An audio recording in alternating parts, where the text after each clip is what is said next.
महिला मेळावा आहे काय? आज या ठिकाणी अखिल भारतीय प्राथमिक शिक्षक संघाच्या माध्यमातून चंद्रपूर जिल्ह्याच्या माध्यमातून या ठिकाणी महिला मेळावा आयोजित करण्यात आला आणि या महिला मेळाव्याच्या निमित्तानं आपण बघितलं असेल ज्या काही शिक्षकांच्या समस्या आहेत त्या सगळ्या समस्या आदरणीय अडबाले सर हे शिक्षक मतदारसंघाचे आमदार आहे आणि त्यांच्याकडे आता तरी दूर आहे की जे काही शिक्षकांचे प्रलंबित प्रश्न प्रामुख्याने मी आमदार असताना देखील अनेक प्रश्न मार्गी लावण्याचा प्रयत्न केला। आता सतत या शिक्षकांच्या समस्याचा पाठपुरावा आदरणीय अडबाले सर करत आहे। महिला मेळाव्याच्या निमित्तानं जिल्ह्यातील ज्या काही महिला या ठिकाणी उपस्थित झाल्या प्रामुख्यानं ज्योती कोरपना आणि राजुरा तीन तालुक्याच्या ज्या काही शिक्षक महिला आहेत या मेळाव्यात उपस्थित झाल्या आणि महिलांना कलागुणांना त्यांच्या वाव देण्याचं काम या महिला मेळाव्याच्या निमित्तानं झालं। सांस्कृतिक कार्यक्रम आहे, अनेक गुणवंत महिलांचा सत्कार देखील या ठिकाणी आपण ठेवला आहे आणि कुठेतरी एक महिला म्हणून शिक्षिका महिला जी काम करत असते तिला अनेक जबाबदाऱ्या या ठिकाणी असते, कौटुंबिक शैक्षणिक आणि सामाजिक जबाबदाऱ्या पाडत कुठेतरी आपल्या देखील आवडीनिवडी ती जोपासत असते आणि तिच्या आवडीनिवडीची काळजी कुठेतरी या संघटनेच्या माध्यमातून घेऊन हा महिला मेळावा आपण या ठिकाणी आयोजित केला। खरं तर मी प्राथमिक शिक्षक संघाच्या सगळ्या पदाधिकाऱ्यांना राज्यस्तरावरचे देखील आणि जिल्हा स्तरावरचे देखील जे काही त्यांचे पदाधिकारी या ठिकाणी आले सगळ्यांना मनापासून शुभेच्छा देतो की आपण महिलांचा विचार करून महिलांचा हवा असणारा योग्य मान सन्मान या महिला मेळाव्याच्या निमित्तानं आपण या ठिकाणी दिला आणि अशा पद्धतीचंच काम या शिक्षक संघटनेचं चालू राहो, अविरत राहो आणि त्यांना प्रत्येक त्यांच्या अडीअडचणीत त्यांना जिथं कुठं अडचण गेली तर खासदार म्हणून मी असतील, आदरणीय आमदार म्हणून अडबाले सर या ठिकाणी आहे, आम्ही सदैव त्यांच्या पाठीशी आहो असा शब्द मी या ठिकाणी देतो। धन्यवाद। अखिल महाराष्ट्र प्राथमिक शिक्षक संघ गेल्या 70 वर्षापासून शिक्षकांच्या समस्या सोडवण्याकरिता काम करत आहे आणि आज या संघटनेच्या माध्यमातून यांच्या खांद्याला खांदा लावून जे आमच्या महिला भगिनी शिक्षक काम करतात त्यांचा सन्मान करण्याकरिता जागतिक महिला दिनाच्या निमित्ताने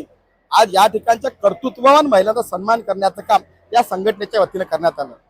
खरं तर संघटना म्हटलं की त्या संघटनेमध्ये पुरुष महिला असतात,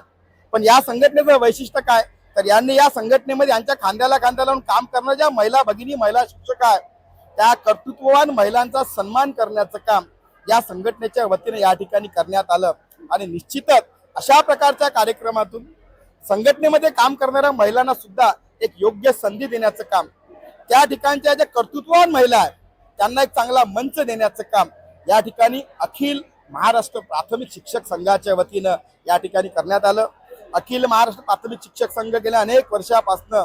या जिल्ह्यातील शिक्षकांना न्याय देण्यासाठी काम करत आहे आणि जेव्हा मी जिल्हा परिषदला सभापती असेल अध्यक्ष असताना या संघटनेच्या वतीनं अनेकदा माझ्या समोर शिक्षकांचे प्रश्न घेऊन ही संघटना आली आणि या संघटनेच्या ज्या न्याय मागण्या होत्या त्या मागण्या पूर्ण करण्यासाठी मला सुद्धा माझं योगदान त्या ठिकाणी देता आलं आणि म्हणून या कार्यक्रमाच्या निमित्तानं मी अखिल महाराष्ट्र प्राथमिक शिक्षक संघाच्या सर्व शिक्षकांचं मनापासून अभिनंदन करतो। या कार्यक्रमाच्या माध्यमातून ज्या आमच्या महिला भगिनींचा सन्मान करण्यात आला त्यांना सुद्धा शुभकामना देतो। आज या ठिकाणी अखिल भारतीय प्राथमिक शिक्षक संघाच्या वतीनं जिल्हास्तरीय मेळाव्याचं आयोजन केलेलं आहे आणि या जिल्हास्तरीय मेळाव्यामध्ये गुणवंत महिलांचा सन्मान, विशेष प्रावीण्य प्राप्त केले अशा महिलांचा सन्मान आणि सांस्कृतिक कार्यक्रमाचं आयोजन केलेलं आहे। त्याचसोबत या ठिकाणी आज महाराष्ट्रामध्ये ज्या शिक्षकांच्या समस्या आहेत त्या समस्यांच्या संदर्भामध्ये सुद्धा या ठिकाणी चर्चा झालेली आहेत, पुढे सुद्धा या ठिकाणी चर्चा होणार आहेत। ज्वलंत प्रश्न जे आहेत त्याच्यामध्ये TET